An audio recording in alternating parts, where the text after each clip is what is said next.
Tom, aka Gedeon here for Star Frontiers Gamer, and we have another Frontiersman Friday, number 5, which means we are looking at Star Frontiersman number 5. So here we are with the cover of Star Frontiersman number 5, and this is the first cover that I thought was like really killing it. Now, that's not to dump on the other covers, but I mean, it's just this cover kind of reaches out and grabs you. And not only that, it was evocative of this movie, The Final Countdown, which, yeah, the special effects in Final Countdown were not considered great at the time that the movie came out. But I loved this story. I mean, this has a great time travel story with themes of, continuity, and it was just a really cool story to me. Although the editing in it now with modern eyes is really slow paced. The dogfight scenes with the Tomcats versus the Zeros should have been over like a finger snap. And I think they really became enamored with all the great footage they had of planes flying and stuff. And so I just thought this was a really great cover, and it was very inspirational to me personally. So personal favorite. The first article was the Tangler. Don't tangle with the Tangler. Is an actual great title for this by Larry Moore for the Tech Journal. And it examines the delivery systems, and there's just a re-examination of various delivery systems like, push button, pulling the pin, variable timer, voice command. And so it's a great article because it reviews that stuff. It discusses entanglement and avoiding entanglement, which really just is the reaction speed save, the ability save that's written into the rules for the Tangler. But then he introduces a new rule for partial entanglement. So if you want that little bit of graininess of having a partial entanglement, he introduces a rule for it, an optional rule, and a table for that happening. We get into mine kits then for the Tangler, and these are cool for the game master because sometimes you just need something different to throw at the player characters, something to keep them on their toes, and not just that you're trying to be the evil DM, but if you've got a character with a technician skill, or one of the players has demolition skill, these mine kits are a great opportunity for them to be able to have some skill checks. If you're checking and you find it, you get to diffuse these with technician skill or with demolition skill. But if you don't, then I get to give you your character a headache for the day. So these mine kits include, you have the pressure sensor, the proximity sensor, time delay, the photon sensor, which is just a light sensor. So light comes on, it triggers the photon sensor, or if the light goes off, it triggers the photon sensor. That's an interesting way of looking at a light sensor. Wrapped up in a mine kit. Voice recognition cluster. When you read through this is kind of a cool thing, particularly if the command phrase to arm is something innocuous. So the players are forcing the NPC big baddie to go and open a safe, and they walk down a corridor, and he says something innocuous, and then boom, boom, boom, boom, boom. All these Tangler mines go off, and and he would not fear to be killed. He's hoping to leverage that situation to his advantage, but it's like a last resort situation for him. So I think these are really great. And then the last item in this article is the Tangler gun. And I like this idea, although I feel like I want to dumb down the range on it a little bit. But otherwise, I really like it. And it's, it's one of those things where you'd be like, oh, well, that could be problematic for my campaign. Actually, not only do you have to have the Tangler ammo, but you got to have the 20 SEU clip to power the gun. So it's got a built-in penalty. You're paying for that 20 SCU clip on top of everything else. So it's okay as far as I'm concerned. And it's heavy. It's 2 kilograms for this gun. So this is cool. And I think the takeaway here is that players are going to be like, yeah, Tangler gun. I like that. That's kind of cool. So the gun is cool, but you know what? These mine kits, that's for the game master. That's for you. And so that it gives you something new, something that keeps the players on their toes. And I'm all for that. So I love this particular article. Next, you get Planet of Mystery. Now, Planet of Mystery should trigger in your brain Volturnus Planet of Mystery, the module. This is a review of Volturnus material. And basically, the long and the short on this one is it's presenting the Ul-mor as a potential player character in your campaign, which the material in the modules in Crash on Volturnus does not do that. They're strictly an NPC race. But this is a little bit of a re-examination, and it covers this. Now, the one thing that is not really touched on in this is the one thing about the Ul-mor that I absolutely hated was when you read their description in Crash on Volturnus, they have 8 tentacles, but they have a shorter 9th one that's like underneath and center. So it's very phallic sounding, like he's got the shorter little tentacle that he's going to insert in your body for this telepathy. And so the idea that you're inserting something into somebody's body, you're breaking the skin, creating a chance for infection. I just thought that was stupid. And I didn't like the idea of some, 8-tentacled alien coming up behind me and wanting to stick their short little tentacle in the base of my spine. It's just creepy. I just thought it was creepy. So they kind of ignore that in this. And they just say the ability is a mind link.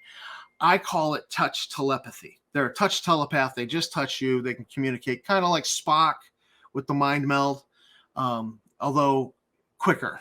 With Spock, it's usually a whole ritual and extra lines for him in the movie. But with this, I just think it should just be touch telepathy. They touch you. They can communicate with their mind. Their mind to your mind type of thing. If you allow it, you can block it if you don't want to have that kind of communication going on. So, it's, I've never focused on it. I've never introduced Ul-mor player characters but they're truly alien. They're really kind of alien, almost with a Cthulhu feel to them, but not quite. The whole having the octopus in your mind kind of feels a little Cthulhu-ish to me. But they're not hostile like Cthulhu is, where Cthulhu just hates you. So that's the long and short on this. Is it's really introducing Ul-mor as a player character. Then new rules gives us Starport Layovers, D100 table, and I love D100 tables. And if you're the kind of game master who keeps like a 3-ring binder that they put stuff in so they can refer to it quickly, you really ought to print this one page. It's a D100 table on one page. Print it, hole punch it, put it in the binder. Then it's there because you'll be like, what magazine was that in? So this is great. I mean, you don't waste much time on it. You only use it when you actually really need it. The next article is Starflight by C.J. Williams. And this guy was a frequent contributor to the Star Frontiersman. This Starflight is an examination of fighter operations. And it actually, what it does is it takes the hull size 1 fighter from Nighthawks and it says, all right, we're not going to break that, but we're going to, for just running Starflight games, fighter operations, we're going to have 6 different hull sizes of fighters. And it gives you more granularity, whereas in Nighthawks, it's about space battles, and so they just present you with one fighter profile. That's it. And there's no variation, and there really ought to be a lot of variation in your fighters versus that there's going to be a lot of variation in your battleships. It's just not, that's not going to be there, but you are going to have the variation in the fighters. So it's an interesting article. I never paid much attention to it because my game never went there. But most recently, I was thinking about Shadow Shack's Corsair containers. And you can find the deck plan for that if you dig around in the deck plans project on the starfrontiers.us forums. And so basically it was a cargo container that had been turned into hangars for fighters or for shuttles. And I just thought that's a brilliant idea, because if I took a standard Nighthawk's freighter and paired it with a couple of those Corsair containers, you would have an auxiliary carrier. Now, who would use an auxiliary carrier? Not the regular military, but you could have a mercenary outfit that they hire out for convoy escort. They hire out for missions. They contract out as contract militia for a planet that has not been able to afford to build their own militia ships to defend their planet. So they hire the contract militia, these mercenaries. And so I thought this could potentially be an interesting game where all the player characters are, newly hired fighter jocks, kind of a top run, but it's not like you're getting an elite military carrier. So you're totally like, totally kick butt. It's cool because you get to fly the fighters, but ultimately you're in a very fragile ship. The freighter's got to avoid combat. You don't want the freighter getting shot up. So I thought there was great potential for running a campaign. Although I would not use the Nighthawks prerequisites, I would use Spacer Skills Revisited from Starfrontiersman number 10, and dumb that down so we would reduce the power creep due to high levels of skill. And so this is a great article for that. It's very granular in its presentation of the fighters. You get all these silhouettes, the names of the fighters. You could easily make recognition cards with the stats of these fighters on the other side. That'd be a little prep work on you. There's new weapons included for this. There's new drives, because these are aerospace. So some of these are taking off from a planet as a jet. So he's making an account for, jet, chemical, plasma, afterburner, all these alternate types of propulsion for the fighters, plus the new weapons. So it's a great article, although admittedly, I kind of never paid attention to it because my game never went in this direction. Next, we get into new equipment. Now, there are two mechanics in Star Frontiers. There's one in Alpha Dawn for defensive equipment, and then there's another mechanic, completely different, in Nighthawks for spacesuit armor. Spacesuit armor works totally different from all the other defenses that a character would use. And that's okay. I don't really like how spacesuit armor works myself personally, but here, this guy, Madden Jackson, who wrote this, has presented combat armor, and you get it in light, medium, and heavy, and combat armor works in the same way as spacesuit armor. So we just ran a poll where we asked people on the Facebook group what they preferred, the original Alpha Dawn mechanic or the Nighthawks mechanic for the spacesuit armor. And it was 6-1 in favor of the Alpha Dawn mechanic. People are okay with that. There's a very few. It was actually 38-6 was the breakdown on that poll when I just checked it. And so, the majority is in the original Alpha Dawn camp. But, if for your game, if you're not into it, you're not having it, here you go. Combat armor as in the Nighthawks mechanic. So then the equipment. So that's a major portion of this article. But then we get into motion tracker. Can somebody say aliens? This guy, Madden Jax.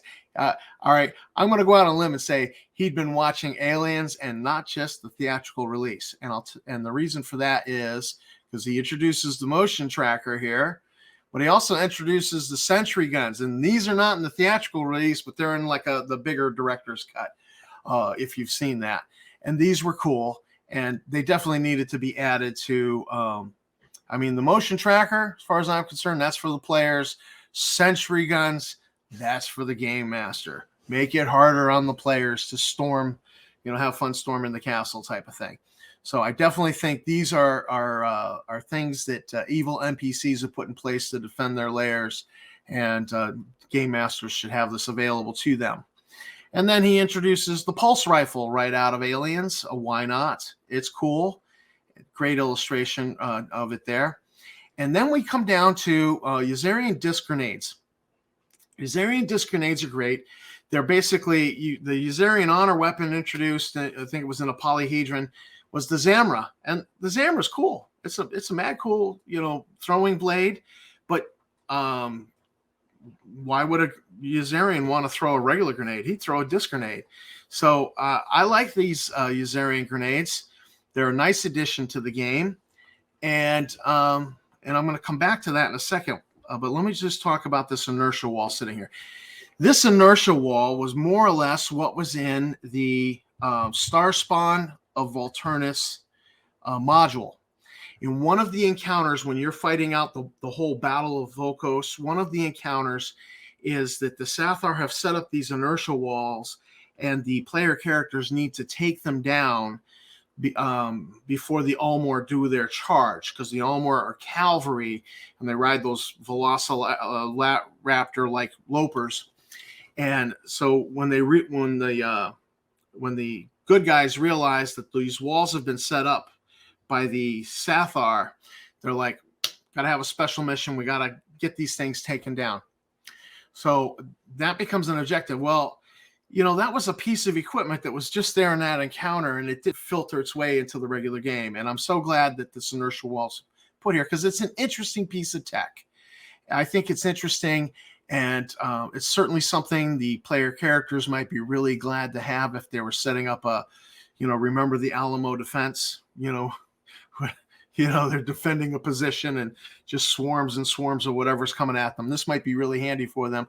Or it might be really handy for a game master who's setting up a villa. The evil big bad's got a villa, and the players are trying to get in there to steal something, to take him down for whatever reason. So cool piece of equipment. Then we get this blast axe, and it's kind of, the blast axe is the name's a misnomer. What it really is a pole arm with an electro stun stick, mixed all in one item. And I think that this is kind of cool. And what I think should be done with this and with the disc grenades is you have a group of Yuzarian religious fanatics the players encounter. And so they're throwing disc grenades because that's a very Yuzarian thing to do. And some of the temple guard kind of guys have these blast axes. So you get a nice little theme of interesting new weapons, and you make it a part of a, so I think there's a lot of potential here. Maybe it's family of one, and you've got one of those family of one inquisitors who's, the SS in the German army in World War II, very high level and in command, and he's the big bad, and you got a bunch of temple guards and warriors and stuff, and they're running around. I think you'd have a nice flavored combat, with this, that the players running up against this religious group of Yuzarians with these interesting weapons. So a lot of potential here with this particular article. So here we have the Vrusk Pistolero archetype, and it is the last archetype that will be in the Star Frontiersman for a while, which always bothered me because I was like, well, we're going to get some more of them archetypes. I love them. And this particular archetype leverages the Vrusk ability that they're ambidextrous. So there's no offhand penalty. In the Alpha Dawn rules, if you shoot a gun with your offhand, like I'm right-handed, so if I shoot with my left hand, there's a penalty for that. So that means the Vrusk can, pull two guns and blaze away at their full rate of fire in a combat round, which is cool. Now, the rules do have if you're shooting two guns, there's a penalty. So there is that, and it's a small penalty. It's a -10, and you can wipe that out with skill. Just keep plowing some experience points into skill and jack it up, and you will wipe out that penalty effectively. And, you're going to have a character, if you're doing the Vrusk Pistolero, so let's say they're using gyrojet pistols, which have a rate of fire of 3. And the damage for a gyrojet pistol is 2d10. So you would be in one combat round, you'd be sending 6 rounds downrange. for 2d10 for everyone that hits. Now you're not worried about everyone hitting because you know some are going to hit. So I mean, there's going to be this rain of fire coming at the enemy, and if the game master actually uses any sort of morale check at all, characters going to be making morale checks because they're going to be getting hit and being like, ooh, ooh, ooh. But there's more that's not even hitting them. It's intimidating. That just so much fire coming at you should be intimidating. So that's just cool. Now the problem here is that the gyrojet has a clip of 10 bullets. So you basically have 3 rounds of full fire, and then you got 1 bullet in each clip, and that kind of advertises to the enemy, boom, boom. You only send 2 back instead of 6. That you're out of ammo, and so I wouldn't do that. I would just have the Vrusk Pistolero eject. He only puts 9 in the clip. He shoots it. He shoots the 9 dry, and he switches. And but if the Vrusk Pistolero was smart, he'd jump back to Frontiersman number 3 and be looking up some of that alternate weaponry, alternate ammo, and some of the little accessories for the gyrojet weapons, like, for instance, extended clips. Extended clips hold 15. 15 divided by 3 is 5. So you'd have 5 rounds of shooting 6 bullets downrange. I mean, if you would, before you shot your clip dry, you would be rolling 30 attacks in those 5 combat rounds against an enemy, and some of those are going to hit, especially if you've been plowing the EXP into your gyrojet weaponry and bumping it up. I mean, there comes a point where, when you've got like level 4 gyrojet skill, and let's say your dexterity is at 60, so you'd have a 40% for your skill, and half of 60 would be 30. So you'd have 70%. 70% of 30 rounds are gonna hit. Law of averages. That's a lot, man. And 2d10. But also, just stop and think about it. If you went to Frontiersman 3 and maybe picked up Tangler ammo for the gyrojet, or a dose, the sleep gas ammo for the gyrojet, or even poison. If your character, if you were playing more of an evil character, go with the poison. Then particularly if the character's low level, if you're just starting out as a Pistolero and you had Tangler, you only got to hit 1 time and have that target fail his reaction speed check to avoid being entangled. You've completely incapacitated that target, and then you can move on to a new target. So I absolutely endorse the Vrusk Pistolero. Get yourself a pair of gyrojet pistols, and then go check out some of the alternate ammo and accessories in Frontiersman number 3. Now, the character concepts are cool. You've got the Desperado, the Slinger, as in, gunslinger, very Clint Eastwoody, and then Fated Mercenary. So there's some interesting character concepts here to play with this particular archetype. Then we get into locations, and this location is the Sathar listening post. Now, I get it. They were doing this series of articles of locations. They weren't providing you with a full-on module. They weren't giving you all the adversaries with all their stats. You kind of have to do that. It would have been nice if you had it. You could just grab this and go. This is a quick drop it in the campaign type of thing. I mean, it's only 5 rooms, and you've got some descriptions here. You will have to stat up some Sathar and whatever their allies are. But I want to direct your attention to this. This is called the Futura Home. These were made like in the 60s, and they're cool looking. And there's very few of them left in the world now. Some have fallen into, gone through a fire, fallen into disrepair. these are just mad cool. I mean, these look like a flying saucer. They're called, you know, you Google flying saucer home, you'll find these there, but it's called the Futura home. And there's a deck plan.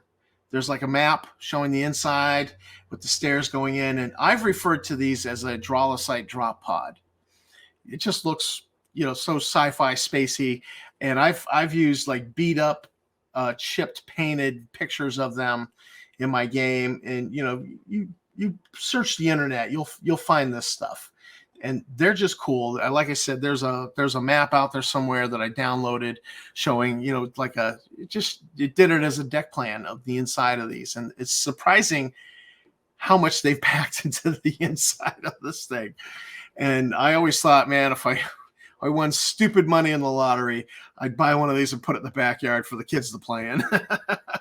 But yeah, you can totally find images of these around the web and use this along with this particular, I mean, this looks just like it. And aside from the fact they put an elevator here in the dead center and no stairs going in, this very much looks like the map of the deck plan of the inside of one of those Futura homes.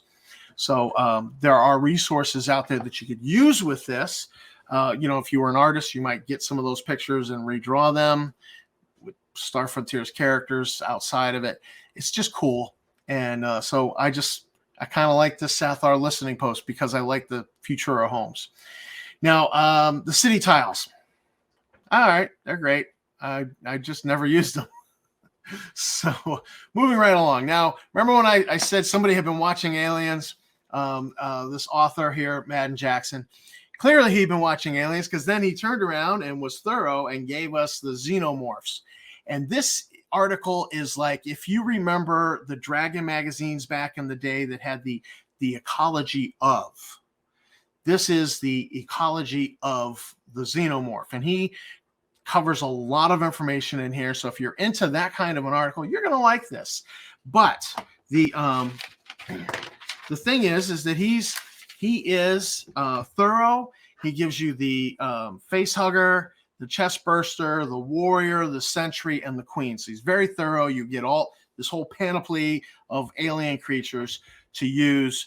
And if you're looking to run alien or aliens in your campaign, Star Frontiersman number 5 is alive with your material that you need. It's all here and handy for you. So cool article and great addition to Star Frontiers. I don't know that you would run a whole campaign, but you definitely would run an adventure with this material. I mean, he even covers like, you know, acid blood, acid damage, their aliens in combat, their metabolism. So he's very thorough with this, and I certainly respect that. Now, moving right along to character races, the Vimh. I like the Vimh, and normally I don't like adding a lot of the extra races to the game. But my justification for the Vimh is that a corporation was doing super secret experiments using Sathar technology, their bioengineering technology, and they've created the Vimh. So this is a call it uplifted or a manufactured, engineered sapient species, and they're not well cultured because they have no culture. They we have thousands of years of culture, and they have none. They've got to maybe absorb from human culture, Draw-a-Sight, Vrusk culture, but they're kind of scavengers on the edge of society. And I always thought that you could run a first contact campaign where player characters are doing whatever on a space station, and somehow they end up with the job to go into the air vents and the air ducts into the bowels of the station, and they started, they're looking for something that's been causing some trouble, and they don't know what it is. And if they eventually encounter one of these Vimh that has escaped from that lab and managed to get on a ship and managed to get to the station and has escaped into the bowels of the station and has been subsisting there. So the first contact is not about fighting and killing this guy. It's about making contact with him, and you get his story and that might lead to where we want to go check out this lab. What they're doing sounds illegal. It sounds like they're using Sathar biotech, and so then you get we're going to this secret lab on some deserted planet somewhere. Kind of cool. And so you could do a whole campaign just introducing the Vimh to your campaign. I think that would be cool. Now, their special abilities are one, they're nearsighted. The Vimh do not have any clear distance vision. For all ranges other than point blank, the Vimh minus 20 penalty for ranged attacks. So right away, the Vimh sniper is not an archetype because they did blind as a bat. However, I think a Vimh sniper would actually be a fun character because you'd be like, aren't you guys blind as a bat? Yeah, don't worry about it. So I actually think an NPC that is a Vimh sniper would be a fun NPC to play around with in the game. But they're definitely not an archetype. What would be a Vimh archetype would be a Vimh tracker because they have this superior olfactory sense, this superior sense of smell. And, so if they had environmental skill and had that, the tracking and, that portion of the environmental skill, you could then do a Vimh tracker, best in the business. So that would be a legitimate Vimh archetype. And I think also fun to play with as well. So I think the Vimh are cool. I like them. I'm always inclined to include them in my campaign when I normally am been like, there's enough sapient aliens in this little tiny area of space. Next, we come down to these adventures. And Yansun, this is like a review of this major NPC in Richard in Shadow Shack's campaign that he ran. His I think it was called the Sovereign Domain Authority, the SDA, something like that.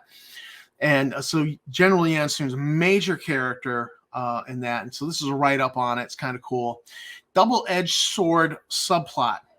This is it's predicated on you see some unsavory types beating up on a poor merchant. Well, if the players don't interfere, they're kind of damned. And if they do interfere, it turns out maybe that merchant's not so innocent.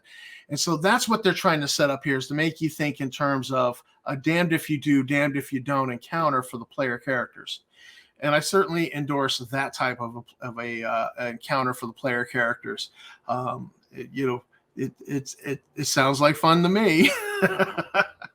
And then we get Pirate Trust by Larry Elmore. By Larry Moore, not Larry Elmore. Larry Moore, my buddy that I worked with on the Star Frontiersman. And his subline here, you just want to groan over this. It's Pirate Trust. Are you going to help me? So it's a pirate looking for help from the player characters. There's suggested adventures. You can turn this into a little bit of a story arc with this character. He named the character Bob. It is the most unoriginal name for a pirate, I think, ever. But that was kind of Larry's style. So you'll definitely be changing that.